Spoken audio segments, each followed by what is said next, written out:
More rain is saturating the Omaha area, causing a headache for farmers trying to get their corn and soybeans out of the ground. So today we headed to the fields to see what the outlook is for harvest season as the crops continue to get soaked. Good evening, I'm Craig DeGrelli. And I'm Jennifer Griswold. Predictions show it won't let up until sometime Wednesday, bringing anywhere from 2 to 5 inches with it. 3 News Now reporter Shante Passmore shows us how this trend could affect you if farmers don't start harvesting now.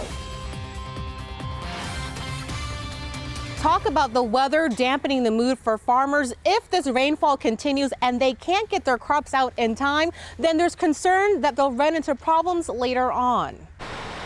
Ryan Ebryan is tired of looking at his dampened crops and wet fields.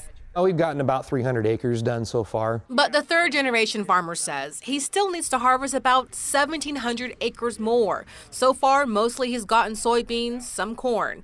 While the rain reminds him of the slight harvest hiccup, the Nebraska Farm Bureau is also keeping its eyes to the skies. It reports the season is still early, but if the wet weather continues for the next 2 to 3 weeks, it could lead to substantial problems. It's something Ebryan knows well. The crops are ready to come out. But with this wet weather, we're fighting just the wetness of the weather itself and also then the muddy conditions that we're going to face when we try to get going here.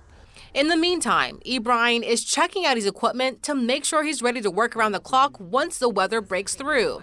The Nebraska Farm Bureau says today's headline is farmers are nervous. Should farmers be delayed longer, it could drive up commodity prices on beef and hogs and, of course, corn and soybeans. The Farm Bureau cautions cost increases won't be immediate, but would show up in a few months. In Valley, Shante Passmore, 3 News Now.